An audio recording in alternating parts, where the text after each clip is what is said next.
be seated, but not everyone.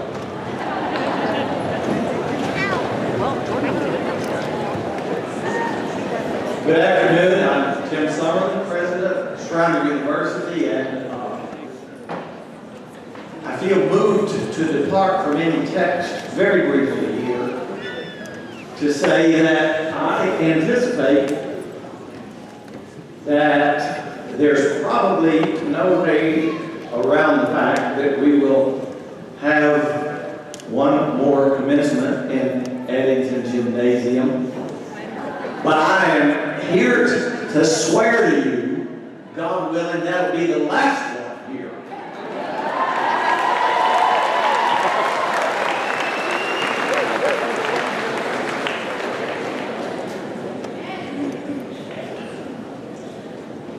Now, greetings and good afternoon to all of you for this gathered for this 90th commencement ceremony in the history of Schreiner Institute, Schreiner College, Schreiner University. That welcome, of course, is extended first of all to you, our students, who have earned your degrees and who will be awarded them, have them conferred shortly. To all of your family and friends who are here, and I would judge they feel supportive of you. To our trustees, to our faculty, to our staff, to our speaker, to all of our other program participants, to all members of the community who are with us. A special thank you goes to the San Antonio Pipes and Drums, who brought us all in a little earlier.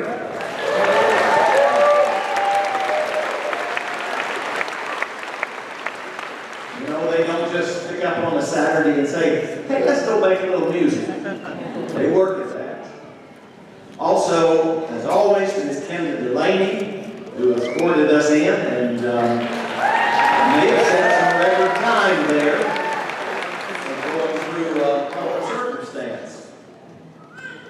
We want to express our appreciation to all of the excellent Schreiner staff and the student volunteers who manage the commencement logistics so well, and I thank particularly Ms. Cindy Becker for coming up here and helping orchestrate our move around. We made it, and we all got in too.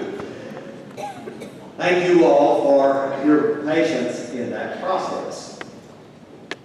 Today we have the pleasure of acknowledging the accomplishments of a record number of graduates who have earned bachelor's and master's level degrees over the last year, some 30 more than ever in any previous year.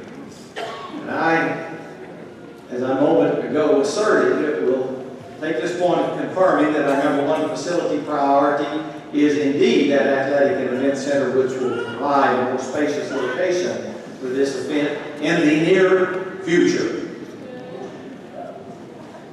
Probably don't need to ask this, but I will. If you look around and you do see any empty seats on your row, please move in and make a little space at the end available of your rows, should there be any such place. And finally, I want to offer my special thanks to Mr. Weir Levat, Vice Chair of our Board of Trustees, who will later on be awarding the degrees. And now it's our pleasure to ask our Provost, Dr. Charlie McCormick, to come forward with a special award.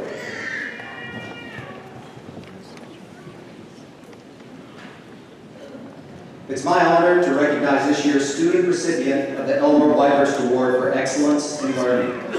This award was established in 1986 by the Hatton W. Sumner's Foundation, indicating the great respect and admiration the Foundation trustees and the Schreiner University community held for the Honorable Elmer Whitehurst. This award recognizes outstanding academic commitment and performance by a senior student who will pursue graduate or professional studies next year by providing a one-time grant of $2,500 for graduate school expenses. This year's Elmer Whitehurst Award for Excellence in Learning goes to Ms. Colby Adolph.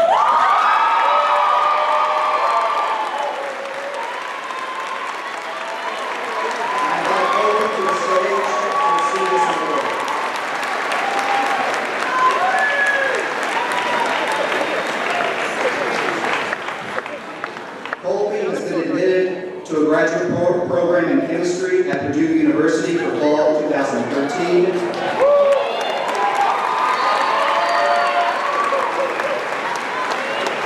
She intends to become a synthetic organic chemist working with a major corporation after completing her degree. Her work will begin in the first week of June when she moves to West Lafayette to begin working in her professor's lab, where she will use advanced mass spectrometry analysis and gas-phase ion molecule reactions in the lab's research. I give you Ms. Colby Adolph.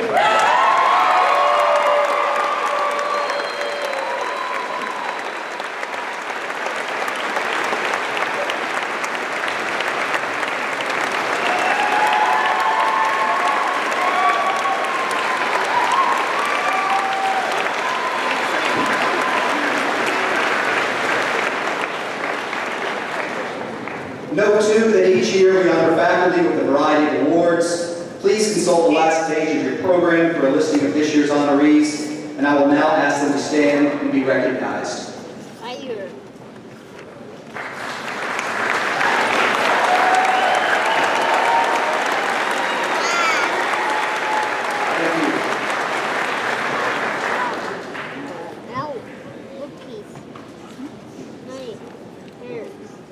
You heard, I don't know if you memorized, but you heard Dr. McCormick describe the equipment that Colby will be working with. She will, and we won't. I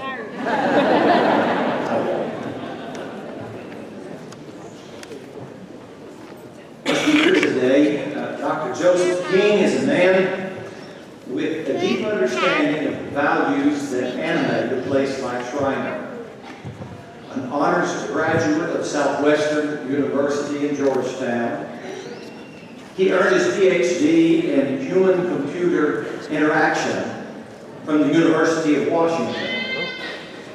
His entrepreneurial instincts were at work even as he was completing his graduate studies, and they have blossomed over the years in such a way as to earn him the description serial entrepreneur. Joey King, as he prefers to call himself, was Executive Director of Connections at Rice University, an open online publication and education system that attracts over 1 million monthly visitors and users. He co-founded Graffiti, a computer accessories company. He was president of Zama Networks, a network provider. He has served as chief scientist at F5 Networks, an industry leader in network traffic management, and he's contributed to early stage robotics research.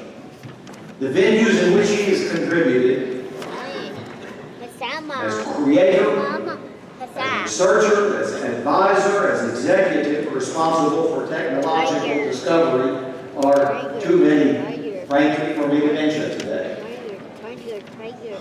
For Joey King, technology has been anything but a dry mechanical enterprise. It always has a human face. Similarly, his entrepreneurial efforts have not been primarily about making money, but about harnessing the discoveries of the digital world to enhance communication and learning. Thus, in 2008, he accepted the position of Executive Director of the National Institute for Technology in Liberal Education, NITLE, NITLE. It's a nonprofit entity dedicated to helping liberal arts colleges like Shriner integrate inquiry, pedagogy, technology.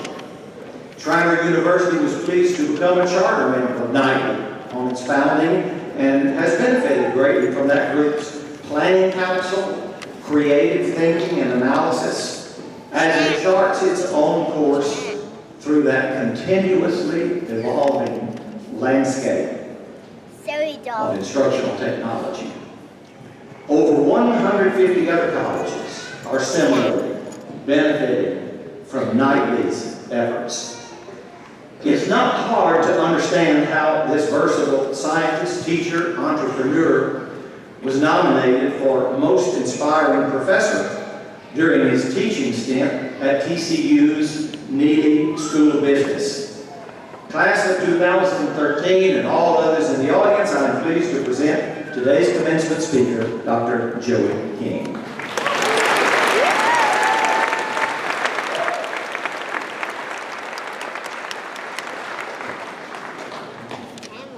Thank you all. I'm very, very pleased to be here. I was honored when Tim asked me to come.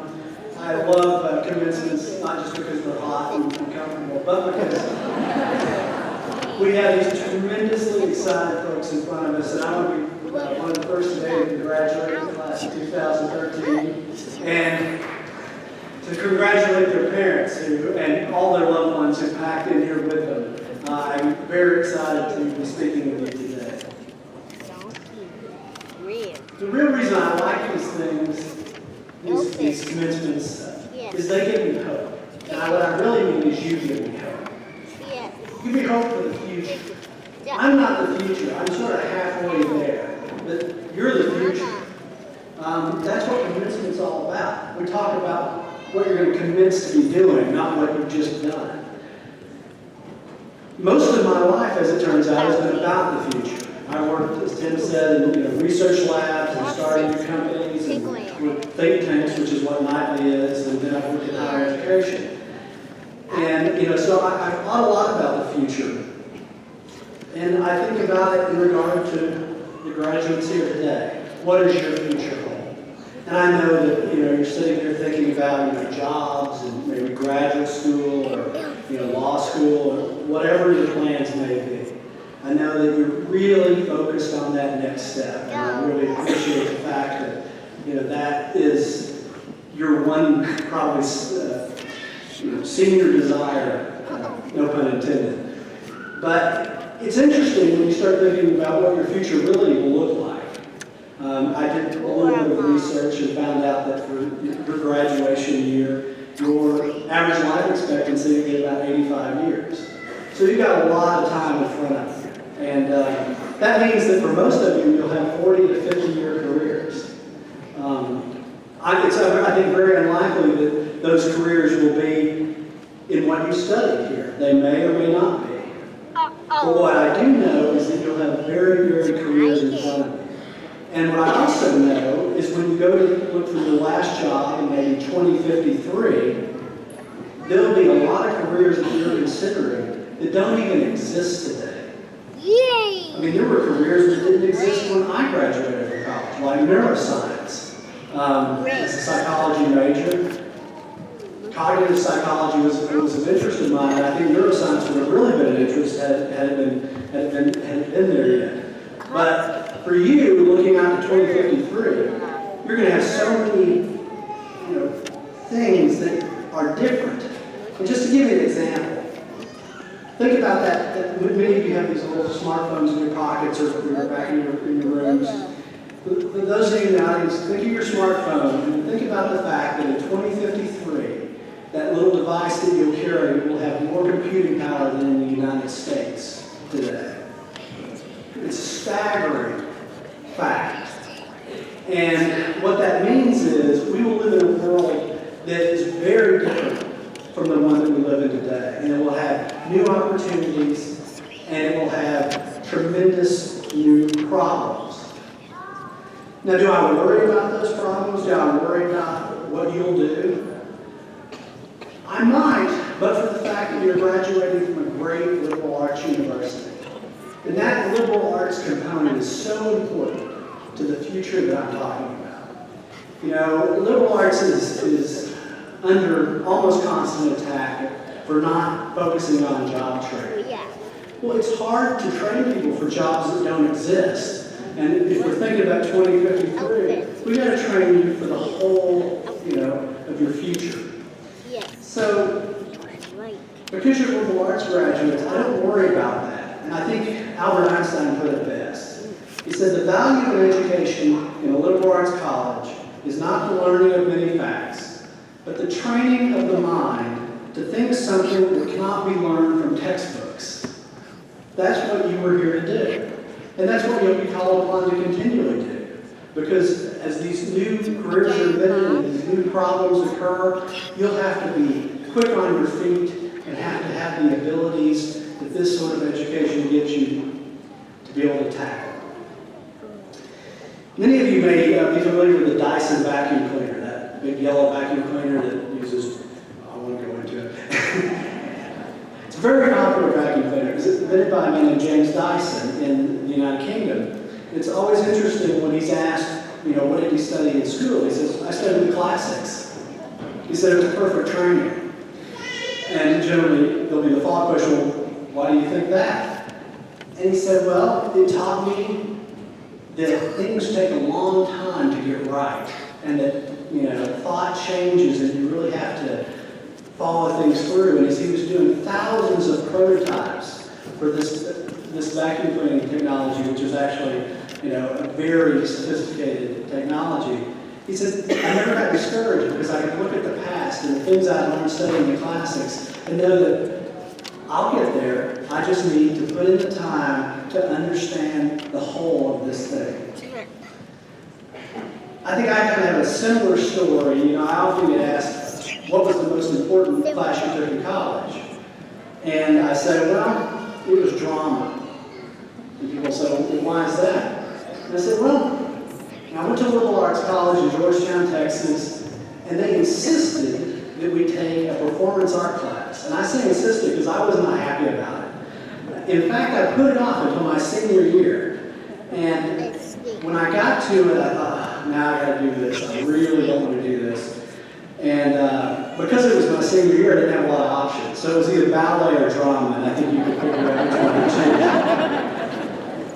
I took drama, and I was pretty shy, and I wasn't the kind of person who would get up on a stage and talk to anyone ever. And, those things were just foreign to my existence. And wouldn't you know it, one of the first things that our drama professor had us do, he said, well, what I want you to do is I want you to memorize a monologue and get up in front of the class and give it from memory. I know this is like, a nightmare scenario. Shy kid in a class you don't want to take that you have to have to graduate. Now I have to do this. So I studied this monologue, learned it, and learned how to act it, and got up there. And I'm giving this thing, and I'm terrified, and I start to think to myself, wow, this is going pretty well. And what was really amazing is a very powerful monologue, actually. People were starting to be moved by it. You could see it on their faces. And that changed probably my whole life because I realized I could do this. And, I don't want to discourage research universities, but if I had been at one and I'd been in computer science or psychology, which were my majors, I would have likely never done this. And I would have been probably consigned to a completely different life. So, the proof is in the pudding, so to speak. And 4 years later, I was in graduate school at the University of Washington. And I was in graduate school, you have these very unpleasant annual reviews. And I was in an annual review with the graduate student committee. And afterwards, they send you a letter. It's called Black Monday when you get these letters. And I opened it up, and I wish I still had this letter because it said, you do too much big picture thinking. The reason I wish I had it is because I immediately ripped it up and threw it away. Now I would have it hanging above my desk. Everybody who came in would have to look at it. Because isn't that ironic? But that's what, of course, liberal arts graduates are taught to do. So I thought, well, maybe I'll take some time off and do something else for a while. And this was in the mid-90s in Seattle when the internet was being invented. And I took some time off to start a little network company. And this was when I was 25. I've been in graduate school a couple of years. And had just been admonished for doing too much thinking. And we went off and we did this. And, it was kind of like a Broadway musical, really. We raised the money, we built the thing, it's the perfect timing. But what am I doing? I'm raising money, writing, business plans with things like balance sheets. How do I know what that is? I read about it the night before we put it together, and and they said, well, that doesn't look quite right, we changed it. But we went from essentially being these complete newbies to 3 years later, I'm walking around Wall Street talking about our initial public offering. And this is 1999. There was never a better year in the history of markets to go public. But it was a great story. It just shows you the flexibility that liberal arts graduates have. And for somebody who was before in that drama class planning to be no offense, computer science professor, it was just completely a different journey. And so, what I'm now realizing, being back in liberal arts education full time, is the modern liberal arts college is really doing a terrific job at doing what it's always done well. And originally, the core of liberal arts is the trivium, which is grammar, logic, and rhetoric. That was the core, and there were stages built on top of that. But I really think about the modern liberal arts colleges, the 21st century liberal arts colleges, having a new trivium in addition to all the rest of the things it does. And that includes creativity, innovation, and entrepreneurship. I don't think that they're explicitly that way, but when I look at liberal arts graduates, I see a highly creative bunch, a group for which coming up with new ideas and concepts is something that they are not only prepared to do, they really love to do. And in fact, I've often called this, within the liberal arts context, the gospel of creativity. Because it really is the good news of being able to come up with these new ideas that can change the world. So when I look at this graduating class, I think to myself, here's a group that no matter what the problems present themselves in the future, we can rely on them to think their way out of this trouble. And we're going to be happy that they're big picture thinkers. You're also innovators, and you probably don't think about it that way because a lot of people don't even think about innovation as being different from creativity. But innovation is. It's the ability to take new ideas and put them into existing stable systems. Think of companies or colleges. You can come up with all sorts of good ideas, but actually making them work and making them fit into that system is a skill in and of itself. And I think that liberal arts graduates are really well positioned and prepared to do that. They are, by definition, the change agents. Finally, I think they're natural entrepreneurs. And I think this is also misunderstood. I think Malcolm Gladwell puts it in the right perspective when he says, entrepreneurs aren't risk takers. There are people who are good at risk assessment so that they understand when risks are worth taking. And I think liberal arts graduates are very good at that. So combine that with the other things that you know how to do, writing effectively, working in groups, thinking for yourself, and you have a set of soft skills that may be derided for their lack of job training, but are in fact the most important parts of work. So, my question for the graduates today is, what will you do with your skills? That's the question that you're going to spend a lifetime answering. And I have a feeling that what you do in the beginning of your life is going to be different from what you do in the middle and the end. I have a friend, I actually have the honor of working with him at Teachers Without Borders. I'm the chairman, and he's the founder. His name is Fred Bednick. Fred is a classic liberal arts graduate, English major, became an English teacher, eventually worked his way into being a principal at a school in Seattle. And on his 40th birthday, he thought to himself, I wonder if this is really where my life should be going. Is there more? So in typical Fred Bednick fashion, he thought, well, maybe I should start an international nonprofit that works around the world in teacher professional development. And 3 years later, he's having dinner with the president of Pakistan. That's what I know liberal arts college graduates can do, because I've seen it. I've been involved in these stories. So back to you. What's the next story in your life? What are you going to do next month? What are you going to do at age 40 like Fred? And what are you going to do in 2053? I'm reminded of the Winston Churchill quote, "What is the use of living if it be not to strive for noble causes and make this muddled world a better place for those who will live in it after we are gone?" You're now the people whose noble causes will make this a better world. Just let that sink in. Congratulations and Godspeed.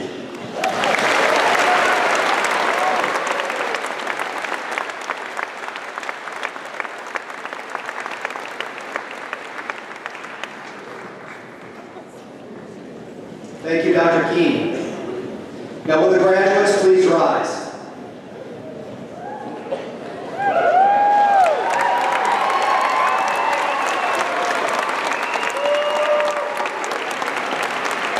Vice Chair-elect, President Summerlin, I am pleased to present the class of 2013, and I certify that these students have met the requirements for the degree each will receive. I further certify that they have been reviewed and approved by the faculty and are recommended to receive diplomas confirming their achievements. By the authority then vested in me by the Schreiner University Board of Trustees, I am pleased to confer the degrees that have been earned.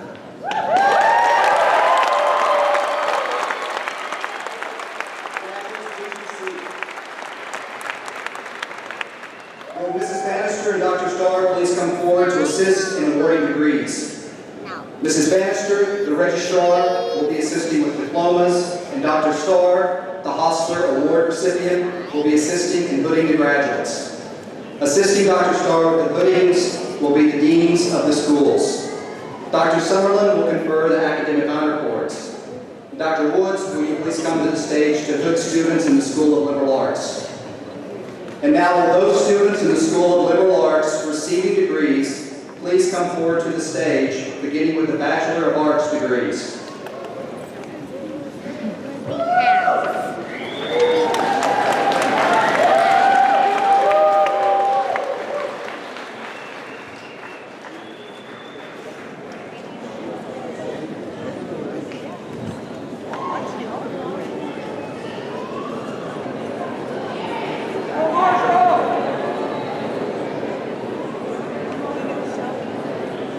Carlos Alberto Aguilar, psychology.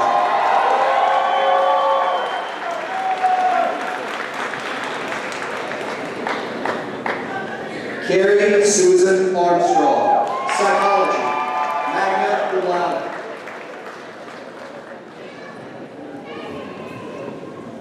Cita Alejandra Avila, psychology, cum laude.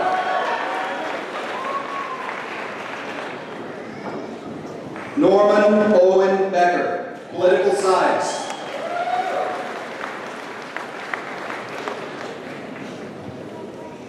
Andrew William Bell, political science, cum laude.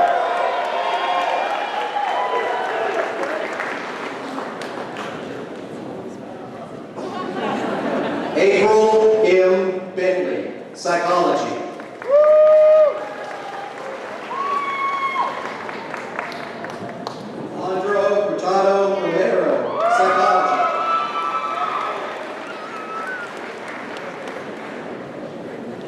Aaron Lynn Jeffers, English.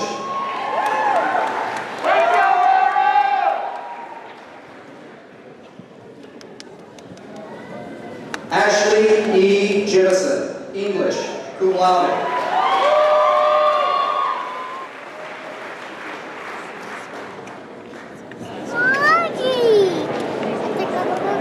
Shaquita Latrice Bertrand, cum laude.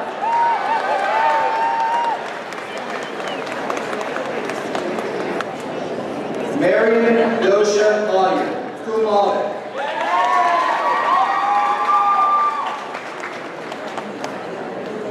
Hannah Rose Etheridge Brooke.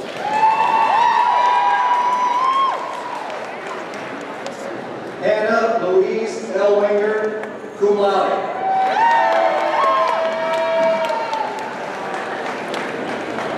Brandon Michelle Gonzalez, summa cum laude.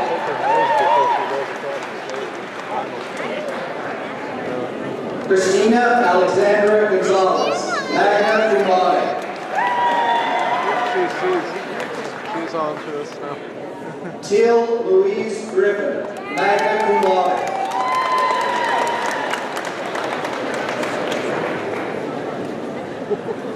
David B. Hawks.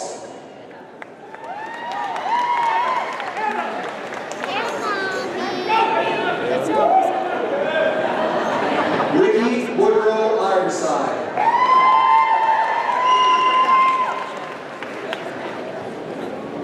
Heather Desiree Jackson.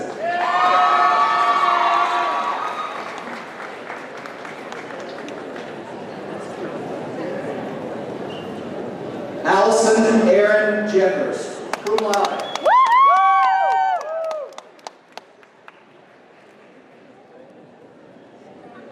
Beverly Lavender, cum laude.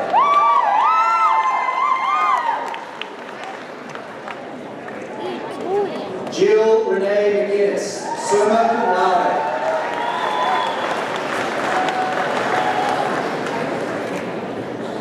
Rebecca Renee Norman.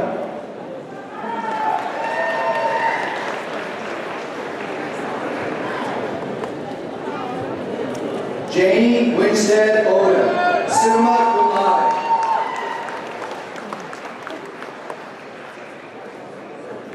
Sarah Warden Payne, magna cum laude.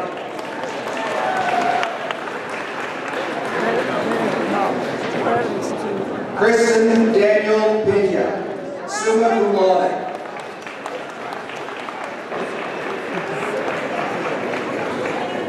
Naomi Noel, this year, Ms. Melissa Mion has been identified as the valedictorian in the class of 2013. I give you Ms. Melissa Mion.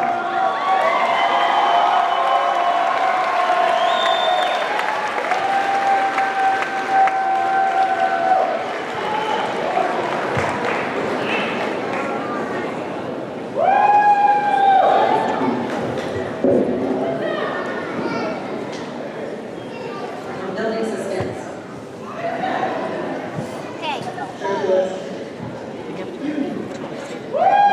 Buenas tardes y bienvenidos. Queremos darles las gracias por estar aquí con nosotros en este momento tan importante de nuestras vidas. Don't panic or flip through your itineraries. This isn't the Spanish half of the service.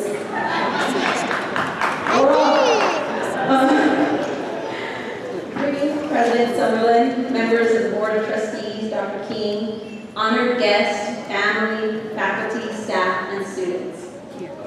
Mary Dunbar once said, "We are each gifted in a unique and important way. It is our privilege and our adventure to discover our own special light. By some twist of fate, we now find ourselves together in this culminating moment within each of our unique adventures. A moment I think we can all agree is welcomed yet daunting and surreal. I know that we each have so many people to thank for our accomplishments, our families, our friends, our professors, and even those who doubted us. De parte mía y mis compañeros de clase, quiero agradecerles a nuestras familias y amigos por todo el apoyo brindado durante esta aventura. I have personally been met with such success because of the support of my loving family, my awesome little brother Juan, my incredible best friends, precious Joanna, Joey, Jesus, the support of my sweetheart of a boyfriend Carlos, nobody twisted my arm to say that, nobody, and the many professors who had to deal with me as the somewhat active student that I am. There's one instance that comes to mind when I wish you to thank the professor that influenced me most. In May of 2010, at the end of my first year here at Shriner, I had to go back home for a family emergency. At this point, I had established an emotional connection to everything that encompassed Shriner. I even committed myself to joining honors, the Behavioral Philosophy Lab, and I was thrilled about my classes for the next semester. In short, Shriner was a part of who I was, and where I wanted to go. I sat in Dr. Phelps' then small office, and I whispered off my reasons for withdrawing. I was met with a direct stare, the words, "That's the right choice," and a swift signature. I left his office with more comfort than what I had entered, knowing that this trial would not stop me from returning to Shriner and finishing what I had started. I'm unsure if Dr. Phelps knows what an impact this moment had on me, or even if he recalls the encounter. But believe me when I say that this was but one of the many moments where he served as my call to reason and my refocus. The faculty of Shriner University serve as more than cultivators of scholars. They nurture spirits and they ignite passions. It has been in preparation for this event that I have truly pondered what exactly it is that I would miss most about my time here at Shriner University. I'm not kidding. This is totally out there. I walked around Shriner University. And furthermore, I questioned if my answer would be a reflection of what my fellow graduates might miss. In my wonder, I found there to be one answer that could rise to this grand occasion. I will miss most the people that have made Shriner University. You see, if we were to remove these people, you would find only an array of old buildings, a couple patches of grass, a bunch of deer, some oddly placed sidewalks. Right? It's the people that walk those sidewalks and fill those buildings that make Shriner what it is. It is because of our close systems of support that we are here today. So on behalf of myself and my peers, thank you to all of those who have shown us support. Thank you to all of those who sit here today, as crowded as it is. And thank you to all those who, for whatever reason, could not be here. It is only through all your efforts that we can proudly walk across the stage. I thought I was going first, can you tell? Some of us are running out of these doors excited about grad school, internships, or that new job. And then there's others who feel like they're being dragged out by their ankles, unsure of what they should do next. Now, I cannot promise that embedded in the speech will be some life-changing advice. And realistically, after tonight's celebration, I doubt you guys will remember any of the speech. But if you recall nothing of what I say today, recall this. When you find yourself in the darkest of moments, in the deepest of any despairs, remember that it is in these deep and dark places that light shines brightest. Do not give way to defeat, because much like in this moment, you will rise and you will be embraced by success. Much as we leave our homes for the overwhelming idea of college, we now leave Shriner University, seeking out new adventures. But as we leave behind the old buildings, the bow tie, the tired food, and the spirit, I'm sorry, that wasn't a shot at him at all. The spirit of having learned by the heart will forever follow us. Shriner does not leave us once we step off the end of this stage and see the words "leave with achievement" in our rearview mirrors. We carry it forward in our actions and in our inspirations. So whether I see you tomorrow or at some distant recall event, or even if this is where our journeys together end, Shriner and all it has changes to be will forever thrive.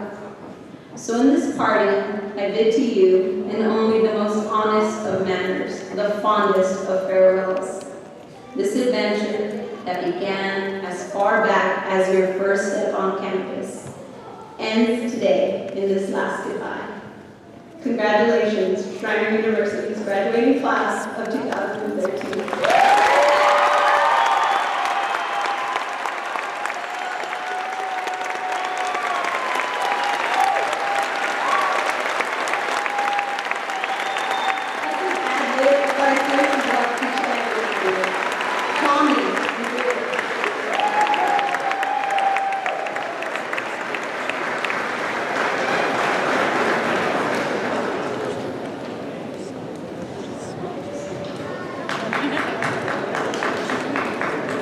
Thank you, Melissa. Each year, students vote for that Shriner faculty member who has, from their perspective, contributed the most to the education of students at the university.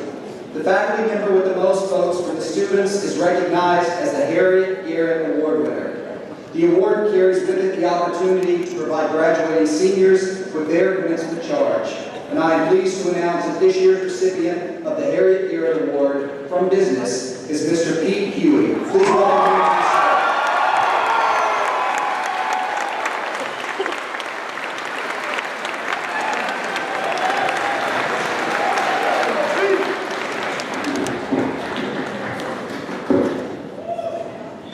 This will take 27 seconds, followed by 33 seconds of a thunderous round of applause and standing ovation. Here's your charge. First Thessalonians 5:16 through 18. Stop! Be joyful always. Mama, Pray continually. Mommy, Give thanks in all circumstances. For this is God's will for you in Christ Jesus. The first sentence in the book, Purpose-Driven Life, is, it's not about you. And the rest of that book is about the purpose of life is for God to use us to be a blessing to other people. So even today, consider the possibility that your own graduation is not really about you, but it's about your loved ones here that have sacrificed for you financially in other ways for you to be here to have this opportunity. So I'd like for you to stand and give them a thunderous round of applause and a standing ovation.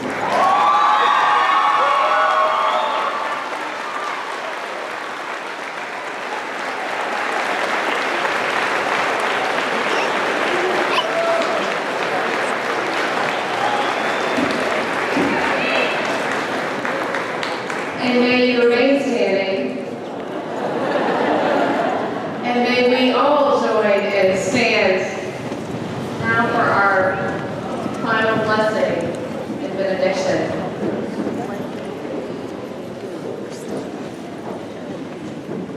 These last words are our invitation and our charge from St. Francis of Assisi as we go forth as the spirit of Shriner, walking along sidewalks that you only can imagine now.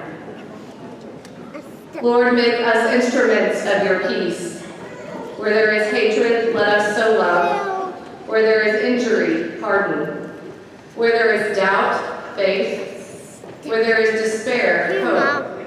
Where there is darkness, light.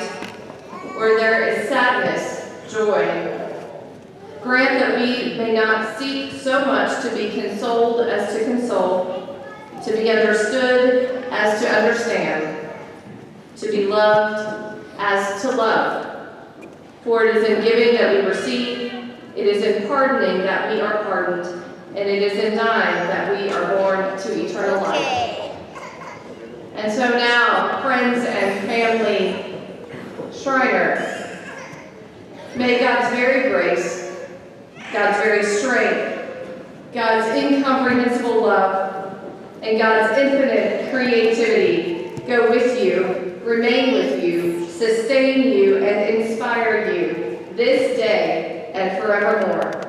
And all God's people said, Amen and amen.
If I can even get you.